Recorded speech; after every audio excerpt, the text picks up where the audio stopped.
안녕하세요. 저는 40대 후반의 여성입니다.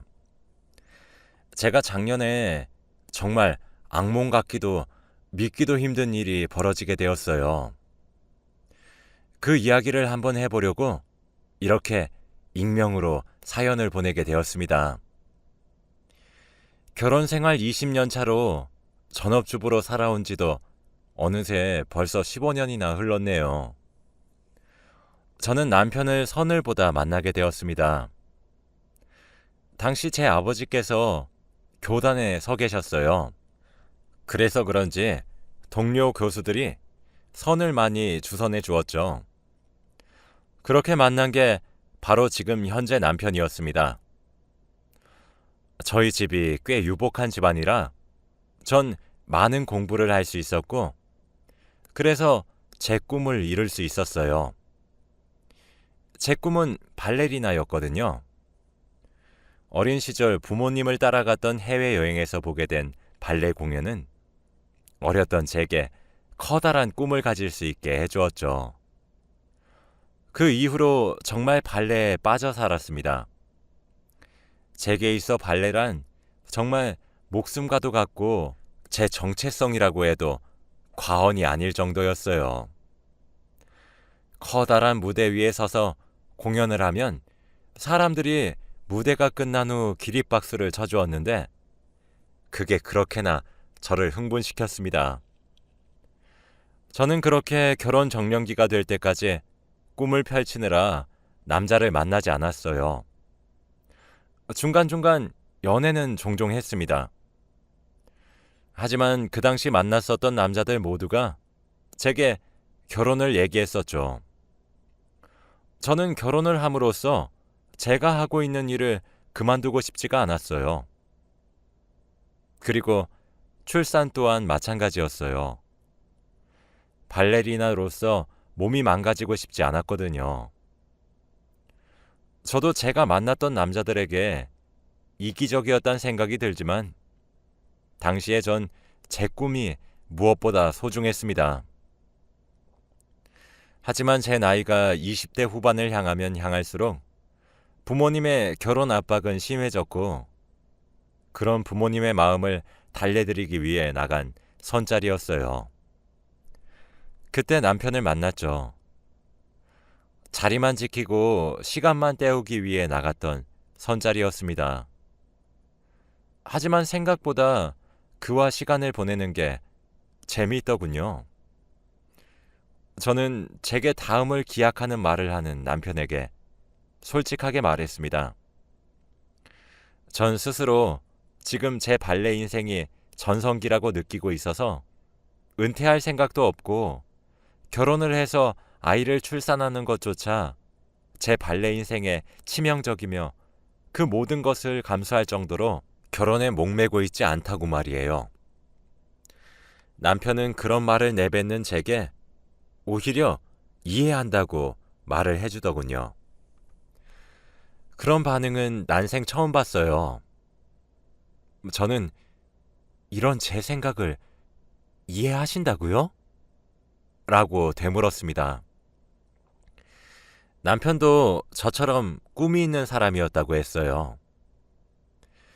저보다 좀 더 유복한 집안에서 태어난 남편은 꿈이 있었지만 부모님의 사업을 물려받아야 했기에 강제로 꿈을 포기해야 한다고 했죠. 그래서 제 마음을 잘 이해할 수 있다며 제게 아이의 출산 또는 결혼을 종용하지 않겠다고, 그러니 좀 더 만나보자 제안을 하더라고요. 저와 너무 잘 맞는 것 같다고 하면서 말이에요. 그렇게 저는 남편과 연애를 시작했습니다. 27살에 만난 남편과 1년 반 정도의 연애를 했습니다. 연애를 하는 내내 남편은 정말로 제게 만남만 원했어요.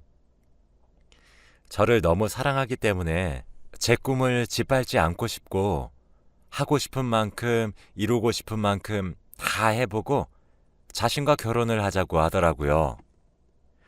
이런 남자라면 결혼을 하고 난 뒤에도 제 꿈을 펼칠 수 있겠다 싶어 결혼을 마음먹었습니다. 그렇게 전 30살을 코앞에 둔 29살의 나이에 남편과 결혼을 했습니다. 남편은 생각보다 이르게 결혼을 결심한 저를 너무 좋아했어요. 물론 남편은 결혼을 한 이후에도 제 발레리나의 생명을 존중해 주었습니다. 남편은 저보다 나이가 8살이나 많았기 때문에 시댁에서 임신 강요가 정말 심했었는데 그런 것들도 남편이 전부 다 막아주더군요. 전 생각보다 오랜 기간 동안 발레리나의 꿈을 펼칠 수 있었습니다. 결혼 이후에도 남편과는 철저한 계획으로 아이를 가지지 않기로 했죠. 하지만 시간이 지날수록 제 꿈도 소중하지만 사랑하고 있고 항상 제 편에 서주는 남편과 안락하고 화목한 가정을 꾸리고 싶다는 생각이 점점 커져갔어요. 변함없고 일편단심으로 저만 바라봐주는 남편을 결혼 이후 더 사랑하게 되었었거든요. 결혼 후 몇 년 뒤 결국 저는 발레리나의 꿈을 이룰 만큼 이뤘고 이젠 제2의 꿈을 이루기 위해 은퇴를 했습니다. 그렇게 평생 신었던 발레 슈즈를 벗고 앞치마를 새로 매기 시작했지요. 평생 발레만 바라봤던 저라 대부분의 집안일은 도우미 아주머니가 해주셨지만 남편의 식사만큼은 제가 차렸습니다. 저희 부부의 금술이 워낙 좋아서 그런지 임신 또한 순조로웠죠. 전업주부로 살기 시작하면서 거의 곧바로 임신에 성공했고 제겐 딸아이가 둘이나 생겼어요. 시댁과 친정에서도 너무 좋아하셨죠. 둘째가 내년에 입학을 하고 첫째는 중학생입니다. 제 첫 번째 꿈이었던 발레리나의 꿈도 무척 성공적으로 이룰 수 있게 되었고 제 두 번째 꿈이 되어버린 화목하고 안락한 가정도 무척 성공적으로 이뤘다 그렇게 생각을 하고 있었어요. 작년에 저희 집을 찾은 어떤 남자만 아니었다면 말이죠. 동남아인처럼 보였지만 오리지널 동남아가 아닌 한국인과 섞인 듯한 애매한 얼굴과 어눌하지만 유창한 한국어 발음을 가지고 있었습니다. 다짜고짜 저희 집에 들이닥친 그 남자는 자신이 남편의 아이라고 주장하더군요.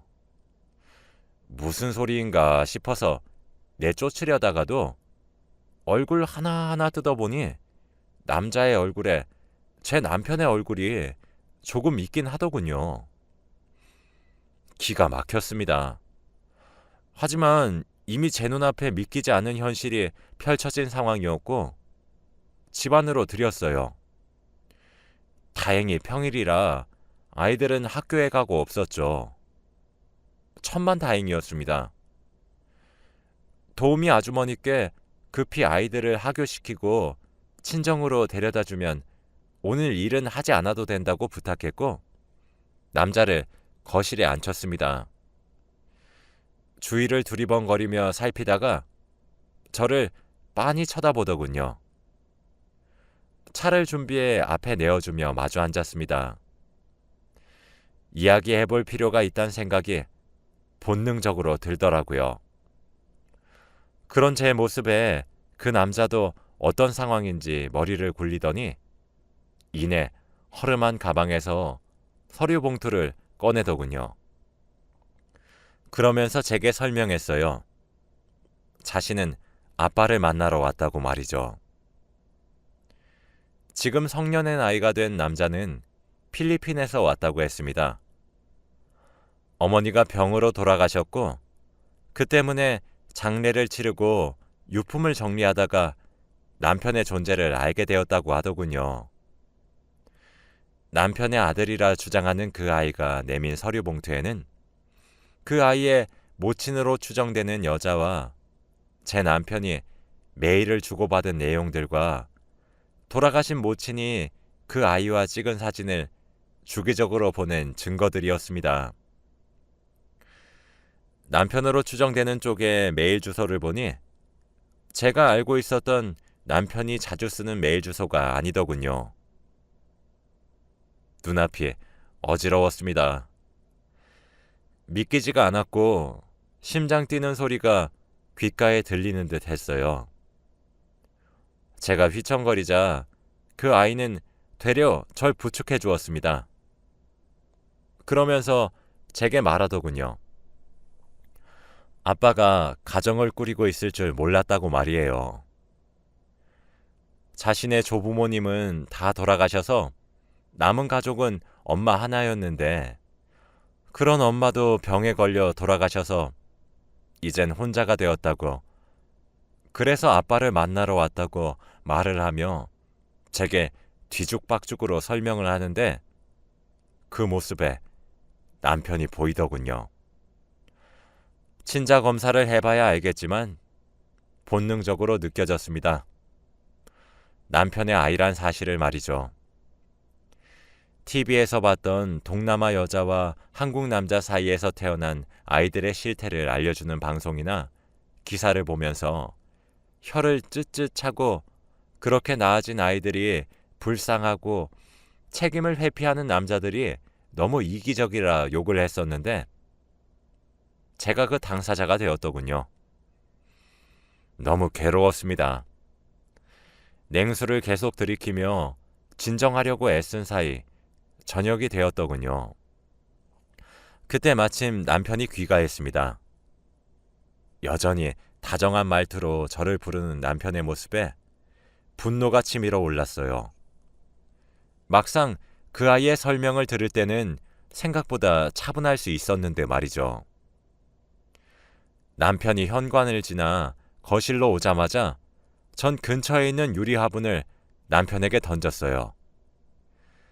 남편은 갑자기 자신에게 날라와 깨진 유리 조각들을 보며 얼어붙었습니다. 제게 뭐라고 얘기를 하려던 남편은 제 근처에 앉아있는 남자를 보더니 입을 떡 벌렸습니다. 남편의 반응으로 전 확신할 수 있었어요. 남편은 이 아이의 존재를 미리 알고 있었다는 사실을 말이죠. 그러니 제게 화를 내기보다 자신의 말을 들어달라고 모두 설명할 수 있단 말을 짓거릴 수 있었던 거겠죠. 일단 전 그 아이에게 지갑에 있는 모든 현금을 다 주며 내일 다시 오라고, 오늘은 밖에서 자달라고 부탁을 했고 그 아이는 알겠다며 돈을 받고 집을 나갔습니다. 그날 밤 남편의 설명은 참 기가 막혔어요. 20년도 더 된 일이라고 하더군요. 저를 만나기 훨씬 전의 일이었다고 해요. 부모님의 사업을 물려받기 위해 필리핀을 가서 현장을 배워야만 했다고 합니다. 그런데 20대 초중반의 나이에 필리핀에서 머물렀던 기간은 3년이었고 그 시절 만났던 여자라고 말을 하더라고요. 철없었던 나이에 저질렀던 실수라고 변명을 하면서 말이죠. 자신은 가벼운 마음으로 여자를 만났다고 합니다. 3년이 지나서도 종종 그 여자와 메일을 주고받기도 했고 출장을 갔을 때 한 번씩 만나기도 했대요. 그러다가 덜컥 아이가 생겼다고 하더라고요. 남편은 아이를 떠나보내길 바랬지만 필리핀에서는 중절이 불법이었고 시기를 놓친 탓에 아이를 출산할 수밖에 없었다고 했죠. 그래서 아이의 엄마에게 제안했다고 합니다. 당신과 결혼할 생각도 없고 그 아이를 받아들이지도 않겠지만 아이가 성년이 될 때까지는 매달 지원해 주겠다고 말이죠. 그러니 아이는 평생 제 아비를 모르고 살게 하라고 말이에요. 형편이 어려웠던 그 여잔 남편의 제안을 받아들였더군요. 만약 병으로 일찍 죽지 않았다면 그 아이는 평생 아빠의 얼굴도 모르고 자랐겠죠. 남편이 구구절절 하고 있는 말들은 모두 변명일 뿐이었습니다. 사람이 너무 어이가 없었던 거였는지 실성을 하게 된 것인지 남편의 이야기를 듣는 내내 웃음만 나오더라고요. 남편은 제게 빌기 시작했어요. 저는 남편에게 나가라고 했습니다. 남편은 제 완강한 태도에 내일 다시 오겠다며 집을 나갔죠. 다음 날이 되었고 아이가 다시 저희 집을 찾아왔더군요. 전 그 아이를 데리고 제 시댁으로 향했습니다. 시댁에서는 절 반기셨어요. 절 무척이나 아껴주셨던 분들이었거든요. 제가 20대 초반 정도 되는 혼혈처럼 보이는 남자와 집을 방문하니 바로 옆엔 누구시냐 물어보시더군요. 전 시부모님께 어제 건네받은 서류들을 내밀었고 아이에 대해 설명했습니다. 이 아이가 제 남편 아들이라고 합니다. 라고 말이죠. 시부모님들은 뒷목을 잡으실 정도로 놀라셨고 허겁지겁 제가 내민 서류를 보셨습니다. 시부모님들도 남편의 부모니 저보다 잘 아셨을 거예요. 남편과 많이 닮은 아이를 보면서 말이죠.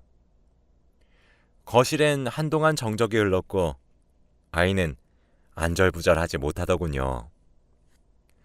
그 아이를 보고 있자니 참 안타까웠습니다. 불쌍했어요. 애가 무슨 죄가 있겠습니까? 죄를 지은 인간은 제 남편이고 태어난 아이는 그저 피해자잖아요. 저는 아이에게 시부모님을 할머니와 할아버지라고 소개했어요. 아이는 어색하게 안녕하세요 라며 인사를 하더군요.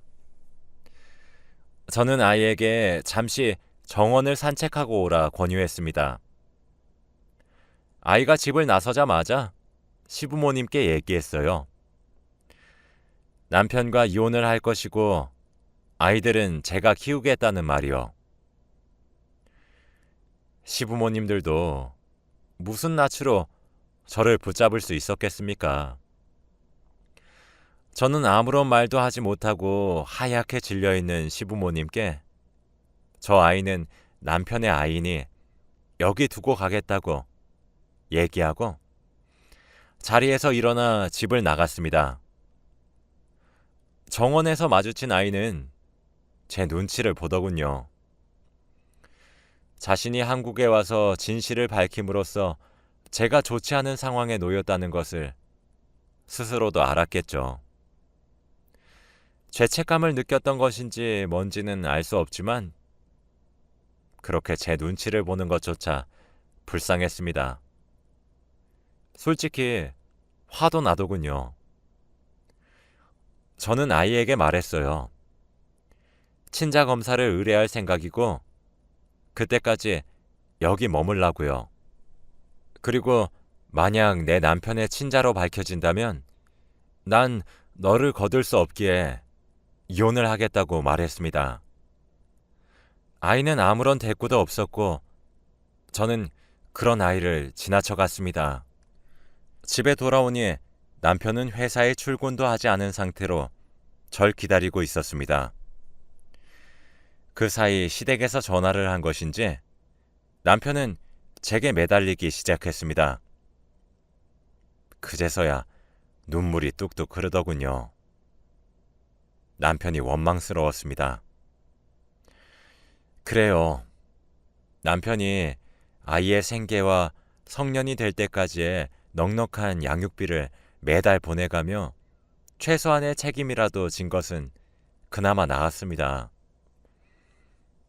최소한 악마와 다름없는 비인간적인 놈이 아니란 생각이에요. 그런데 이 악몽 같은 일을 어떻게 매듭짓나요?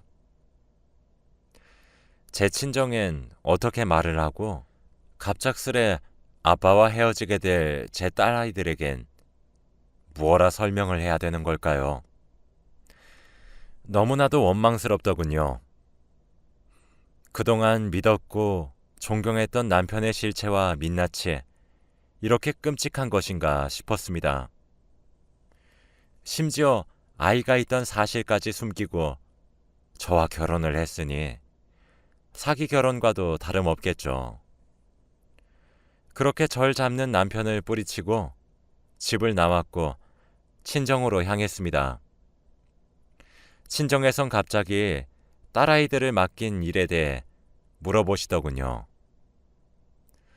아이들이 할머니와 할아버지를 그리워해서 그랬다고 얼버무릴 수밖에 없었어요.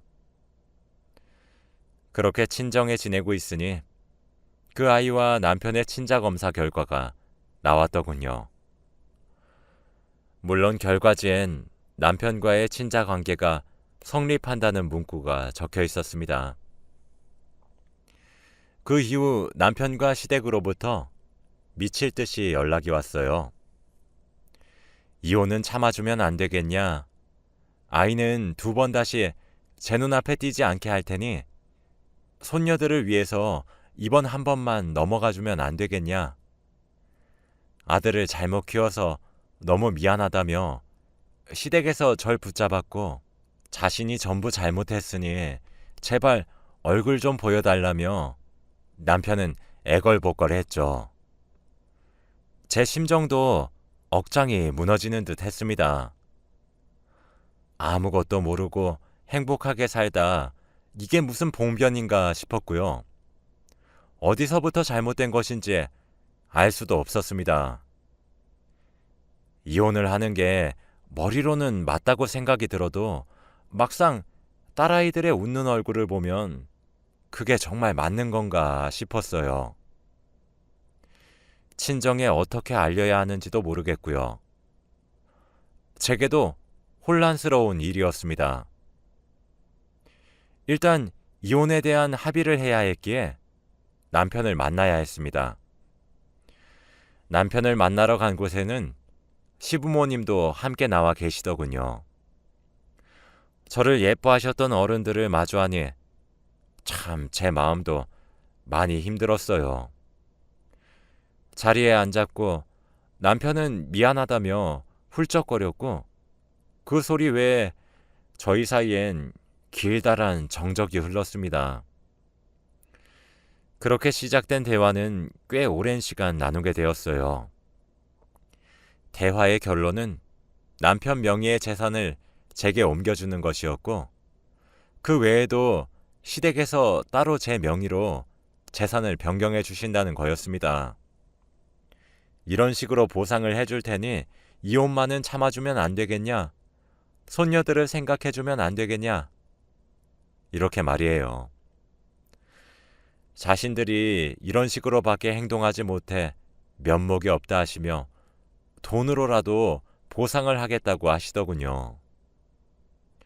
남편을 뚫어져라 쳐다보니 남편도 시댁과 똑같은 소리를 했습니다. 남편은 제게 속여서 미안하지만 이것 외에는 정말 속인 것이 없다고, 저를 너무 사랑했고 놓치고 싶지 않았다고, 자신은 없는 자식이라 여기며 살았다고, 하지만 자신의 피를 이었다기에 책임은 져야 될 것 같아 사랑을 줄 수는 없지만 양육에 기반되는 지원은 해왔던 것이라고, 이렇게 저와 헤어지기 싫다며 절 붙잡더군요. 현실적으로 그 아이는 어떻게 할 거냐고 하니 자신의 호적에는 절대 올리지 않겠다고 했습니다. 하지만 그 아이가 앞으로 살아갈 수 있을 정도가 될 때까지 지원만 하고 싶다며 그 부분은 아이와 협의되었다고 하더군요. 그 아이도 애초에 자신의 아버지를 찾아 경제적 지원을 찾기 위해 올라왔던 거라고 하더군요. 그래서 자신의 고국으로 다시 돌아갈 것인데 형편이 너무 어려우니 지원은 받게 해주면 더 이상 찾아오지 않겠다는 조건을 내걸었다고 하더군요. 이 부분은 추후 제가 직접 아이에게 확인해보니 사실이었습니다. 제게도 그렇게 말을 하더군요. 평생을 아버지의 사랑도 받아보지 못했고 과거도 현재도 미래도 자신의 가족은 본인 어머니 한 분뿐일 것이라고. 그런데 너무 가난하고 형편이 어려워서 어머니가 생전 주고받은 메일 내용을 토대로 남편을 찾아온 것이라고. 자신도 가정을 꾸렸다는 사실을 몰랐고 경제적 지원만 받으려고 온 것이라며 제게 이런 상황을 겪게 해서 죄송하다고 사과를 하더군요. 자기도 이렇게 아버지의 얼굴을 보고 싶지 않았다고, 평생 제대로 한번 안아주지 않은 사람 얼굴이 뭐가 그렇게 보고 싶겠냐고 하더군요. 하지만 가난이 주는 고통이 어마어마해 어쩔 수가 없었고, 아버지의 경제적 지원을 바탕으로 안정적인 수입이 생긴다면 본인도 연을 끊고 살 것이고 2번 다시 한국으로 돌아오지 않기로 합의했다고 합니다. 참, 저도 그 아이의 인생도 불쌍하지요. 그 이후로 아이는 실제로 몇 달 뒤에 본인 나라로 돌아갔습니다. 그리고 전 남편과 이혼을 하지 않았어요. 이 지옥 같은 일을 저만 겪어내는 것도 힘들었는데 무엇보다 제 아이들이 알게 되는 것이 두려웠거든요. 가뜩이나 사춘기를 겪고 있는 아이들에게 악영향을 끼쳤으면 끼쳤지 좋은 영향을 끼치진 않겠더군요. 남편과는 각서를 썼고 그 각서는 시부모님들의 도장과 변호사의 공증을 받았습니다. 각서 내용은 앞으로 미래에 이처럼 또 다른 아이의 존재가 나타난다거나 다른 사람과 사랑을 나눴다는 사실이 발각될 시 조용히 이혼을 진행할 것이고 그 모든 과정을 제게 맡긴다는 내용이었습니다. 시댁에서도 그저 제게 고맙다며 본인들 명의이신 상가를 제 명의로 돌려주었고 저희가 살고 있는 집과 차, 건물 등등 모두 제 명의로 돌렸습니다. 남편은 추후 이혼을 하게 되면 빈털터리가 되니 2번 다시 바람을 피지 못하겠죠. 아이들을 위해 이혼을 참은 것도 사실이었지만 전 이 같은 상황에서도 남편을 참 믿고 있더군요. 여러분들이 들으면 제가 한심하실지도 모르겠습니다. 하지만 제가 20년이 넘는 시간 동안 봐온 남편의 모습은 일관된 모습이었고 제겐 다정한 남편, 아이들에겐 자상한 아버지였어요. 열심히 일궈낸 제 가정을 깨는 것도 제겐 참 두려운 선택이었습니다. 평생을 함께할 것이란 사람에게 이런 과거가 있었던 사실이 참 아직도 믿기지 않고 가슴에 멍이 든 것 마냥 여전히 힘이 들어요. 제가 이혼을 하지 않고 제 가정을 지켰다는 선택을 한 것을 나중에 후회할지도 모르겠습니다. 하지만 아이들에게 아버지의 자리를 뺏을 수도 진실을 얘기할 수도 없었고 무엇보다 제가 혼자 살아갈 용기가 없어 가슴에 묻는 선택을 했어요. 지금까지 남편은 쥐 죽은 듯 지내고 있고 평소에도 제게 충실했던 남편이었지만 지금은 더욱 충실하게 행동하네요. 남편을 한 번 더 믿어보려고 노력해보려고 합니다. 제 긴 이야기는 여기까지입니다. 제가 내린 결정이 어쩌면 여러분들을 조금 답답하게 만들었을지도 모르겠습니다. 하지만 제 딴엔 정말 많은 고민 끝에 내린 결정이랍니다. 얼굴도 모르는 여러분들이지만 응원을 받고 싶네요. 제 이야기를 들어주셔서 감사하고 항상 건강 조심하시길 바라며 글을 마치겠습니다. 감사합니다.